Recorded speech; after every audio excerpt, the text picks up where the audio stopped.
Thanks for joining me. It's good to see you. So today I actually was planning on talking about Xbox and PlayStation.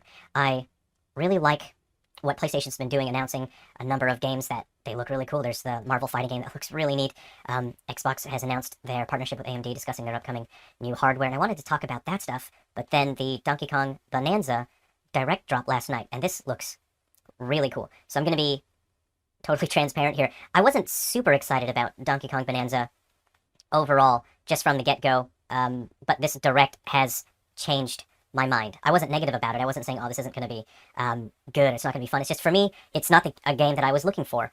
But after seeing this direct, cool, man. Okay, It's changed my mind on it, and I actually am looking forward to this a fair bit. And I'm trying to keep that open mind because I felt the same way about Mario Kart World. I thought it looks fine, but it's not something that really excites me. But then after playing Mario Kart World, I was totally sold, and I thought, okay, I get it. This is a lot of fun, and I do want to play this game. So I just want to quickly go through the trailer, and I just want to point out anything that I think looks interesting. I develop games for a living, and I won't be able to do much editing in this video. I've got a limited amount of time today. I've got to run to a meeting as soon as I finish uploading this. So let's go ahead and take a look at this. Oh man, really neat. So the visuals are stylized. They are not hyper realistic, and that's quite good. It means that they can push a lot of other things. The switch to like that's cool. He just has his classic tie and the little guy that says void there. So is this Pauline? Does Pauline pop out of there, or what's the deal here? So I think the reason why Diddy Kong is not in this game, why Diddy Kong has not been announced, is this is a young Donkey Kong, right? I don't have the audio on. So last night I didn't have the audio on when I was watching this. I was listening to some vinyl records last night, so I had the volume turned down. It says combine your power. Okay, let's see what happens here. They're on stage. He's got his overalls. And we have moments where we can see the usage of shaders. Now, shaders are a part of a game program. Who pops out of there? It's Pauline. So, shaders are a part of the game. They tell the game engine how to render geometry. This is geometry. This is a 3D model. This is a 3D model. They just basically tell the game how it's supposed to look visually. How does it respond to light and shadow, reflections, fog, blurring, all of that stuff. So, the shaders that we see here are not overly complex. The more complex a shader is, then in general, the more negative impact it has on the frame rate. It costs something for the rendering budget. So didn't we just, I feel like we just saw that. Did I accidentally go back? I'm not sure if I accidentally went back there. So we have visuals that are stylized, but they are not as advanced as what we see, say, for example, in Breath of the Wild. Breath of the Wild and Tears of the Kingdom use true volumetric lighting. Volumetric lighting simulates a sense of depth and density in the atmosphere. What I see here is, I see distance fog, but I don't necessarily see anything more advanced than that. Those are fog particles. They're just basically particle effects. That's fog particle effects, which are very simple.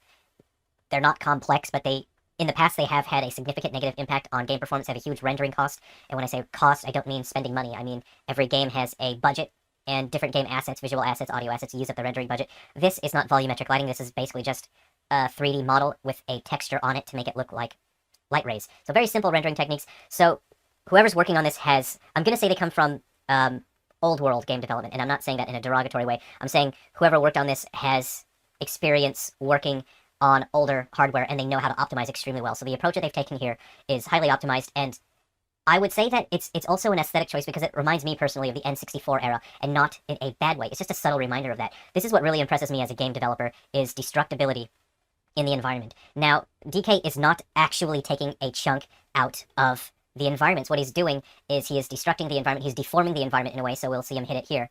He hits the environment programmatically. It has a texture, and then it deforms the geometry just there, and then the game instantiates this object here. So this is not actually coming out of the terrain here.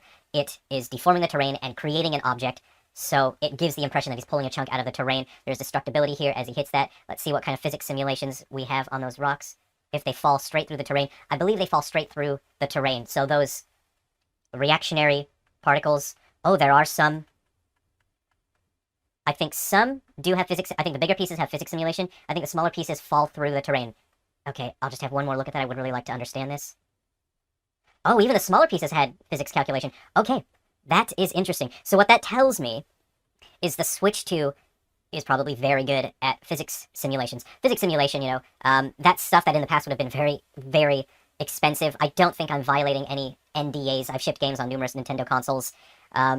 And on the 3DS, you could have physics simulation if you were using Unity, but it would actually just cause the system to crash. So, and you can see here, these particle rocks. I mean, they're not really, they're being generated as an effect. These effect rocks are being generated outside of this area here, so they aren't colliding with anything, so they fall straight down, so they aren't hitting any colliders. Whereas the ones that are generated inside are reacting to the collision of the tunnel here. So that's interesting. I like seeing that. As a programmer, this is what really impresses me as a programmer, is that sort of tunnel deformation. Wow, that's something it's hugely complicated. We see quite a few very interesting things here. It's good that we can see that screen door transition. I just really enjoy his expressive facial animations. I like this sort of freeze frame where there's still physics simulations. It's like finishing a level in a Mario game where they sort of jump up and they go, woohoo. Sorry, I meant to shrink myself down. I'm sorry. Yeah, I'm just thinking about all the stuff that's in here. I forgot I was supposed to shrink myself down and get out of the way here. Okay. Yeah, like in the newer Mario games, they hit the flagpole, they jump and they pose, but then their clothes are still billowing in the wind. So it's showing us a number of his abilities here, which I think are quite interesting. It looks like we can deform the trees as well. We see quite a lot of interesting things here. He punched through and found a cavern in the ground.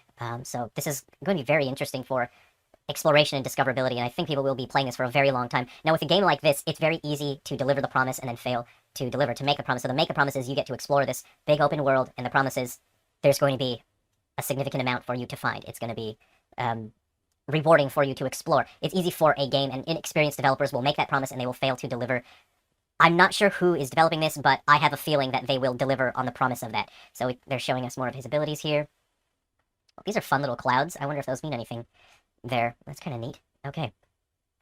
He busted open that door. I'm just trying to look at the environment here if I can understand a little bit better. This is so interesting looking. I really like just the distribution of foliage. Again, to me, it looks like it was developed with an N64 mentality, and not in a bad way. I'm not saying, oh, this looks like an N64 game in a bad way. I'm saying they're drawing on the aesthetic design choices in terms of structuring or displaying or expressing ideas in a particular way, and they evoke the memory of N64 games. What was that? A little foot clap? Collected those coins? That was pretty neat. Tear off. Yeah. That's neat. This man has big finger strength, I'll tell you that. Must be a rock climber. He's like a big crocodile guy. So we've seen quite a few different environments so far, which is good because early on we didn't see that much. The game looked extremely purple in early trailers. So I'm glad to see a significant amount more chunk jump. Oh, this is interesting. That's very cool. Yes. Yes, so you do have more mobility options, but they are limited. And wow. Okay, I really like that because it comes down to a high skill requirement, because you have to make that happen. I really, this is awesome. This is not something I was expecting. I'm really impressed by this. I may have gotten just a little bit lively there, but that was so cool. This is neat. I think we may have seen something a little bit like this before, that ability, but building the terrain is very cool. I wasn't expecting that. Make music is, he's whistling and then it causes those void things. Oh, so if you sing, the void bands disappear, I think is what it is telling us. So, okay. Clears out the purple stuff. Purple is bad. I just want to take a look at the lighting effects here. We'll go back a little bit here. Yeah, I'm seeing a lot of particle effects to express a sense of the fog. Why don't we just go ahead and full screen that now? And then we'll just adjust this to fit.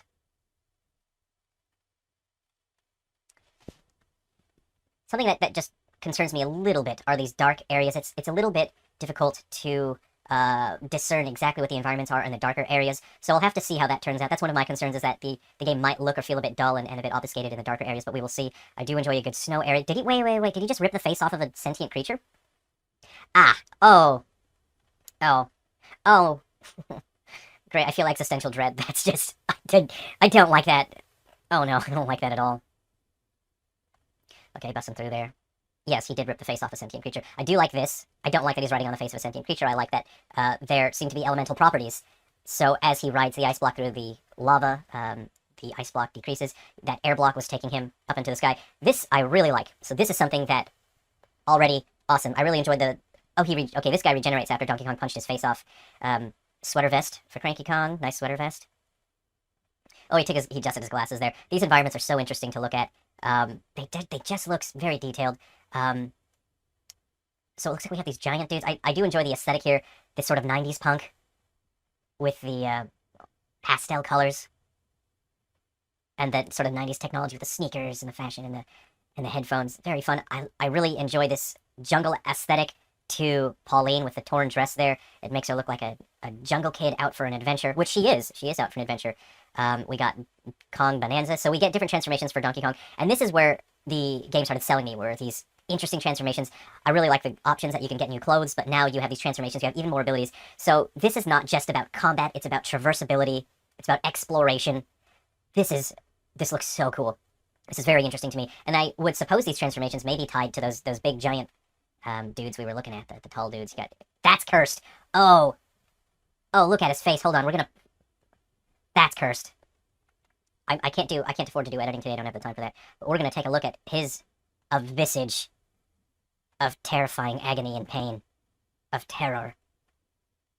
Okay, that face is cursed. I like it. I like it.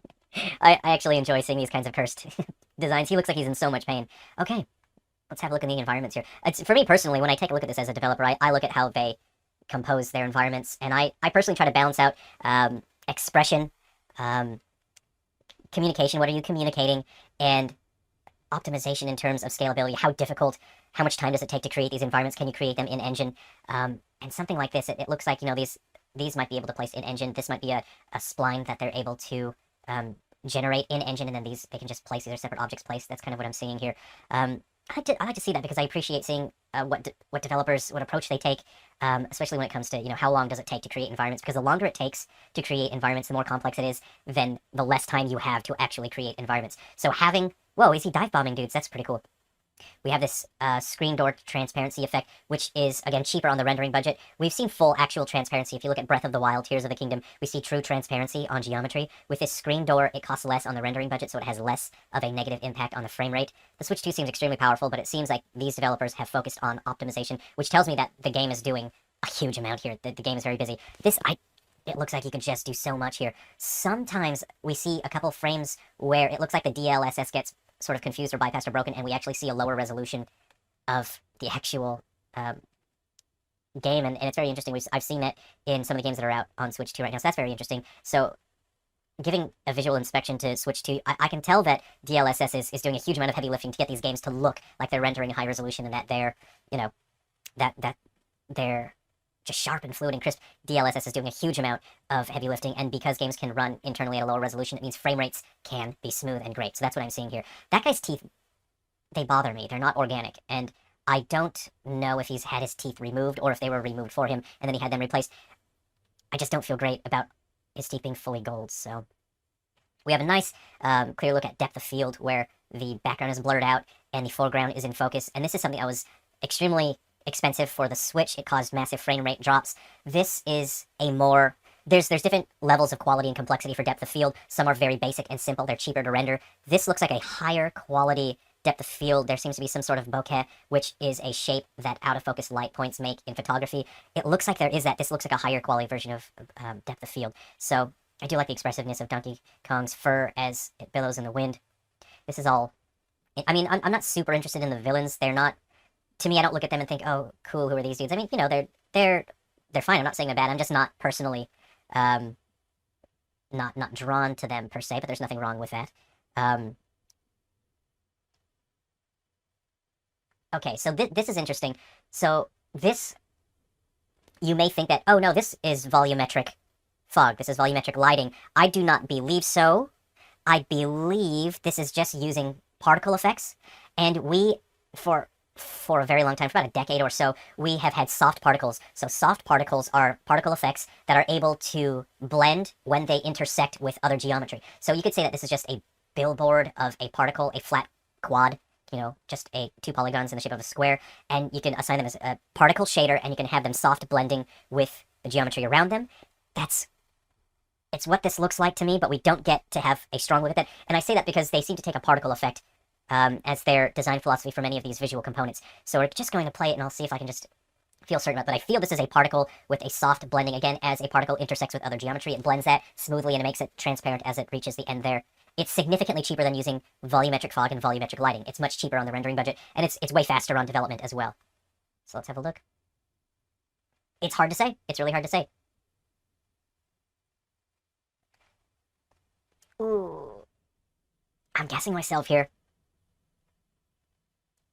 Because these actual effects, they can be achieved with very simple distance fog. It can be achieved with distance fog, but... See, this looks like distance fog to me. That doesn't look volumetric. It would be volumetric if we see actual real sunbeams and shadows being cast by light intersecting, and they're not relying on that in other scenes. They're relying on these light shafts that are geometry. So I'm going to stick with it. I'm going to say this is distance fog. It's not volumetric. I have not seen true volumetric yet, but I could be wrong. I very much could be wrong, and we'll see when the game comes out. But this looks like distance fog. Distance fog is very much a technique we saw in the PlayStation N64 quite prominently. There are challenges, and this looks great. This is going to add a lot of replayability. Now, this is a section I really like. There's a bunch of these things coming down, and you can trap them by deforming the terrain here, and that helps you get around. And I especially like this. Of course, it's referencing the older 2D DK games. You get to disperse a lava here. Now, as a game developer, I like seeing this. I mean, we kind of saw a similar technique in Mario Odyssey early on when Mario was walking through the... It's not rewinding. As Mario is sort of walking through the fog and it disperses, that's a similar technique. I've never done something like that with my game, so I personally do not know how to achieve that effect. So when I see that, I really like it. I think it's really cool. I really like seeing things that I don't know how to do myself as a developer. If I see something that I can't really understand or explain, I really like seeing that. There's so much variety in this gameplay. It looks very interesting. You get to bust these girders, whatever they're called, wrecked by Kong Bonanza. You got a skill point. I do like skill points. There appears to be some sort of skill system, which is very neat. I do like that. Okay, basic things like stat increases. Okay, I hadn't really paid attention to this. I hadn't noticed. I was listening to vinyl records. I was probably switching out a record last night when this came on. This is cool. Okay, I do really like this, and I hope there are more skills in there. Yeah, just incremental upgrades. They're very satisfying in a game. I really like seeing that. This is really cool. We get a mixture of matte terrains and then these sort of reflective surfaces that add interest to the environment. So these scenes are well composed. There's a lot of purple. And we see that reflected in the title. There's a purple and blue light. Purple, I believe, represents the void energy, the antagonist of the story. That's giving me existential dread vibes, this rock with a face in it. I haven't seen the story. Please don't tell me this is a person that's been turned into a rock and then Donkey Kong gets to rip their face off. That's like JoJo's Bizarre Adventure Golden Wind energy. Okay, we get to purchase items, consumables that we purchase with our in-game currency. This guy a t-shirt, okay? So this is, I really like this.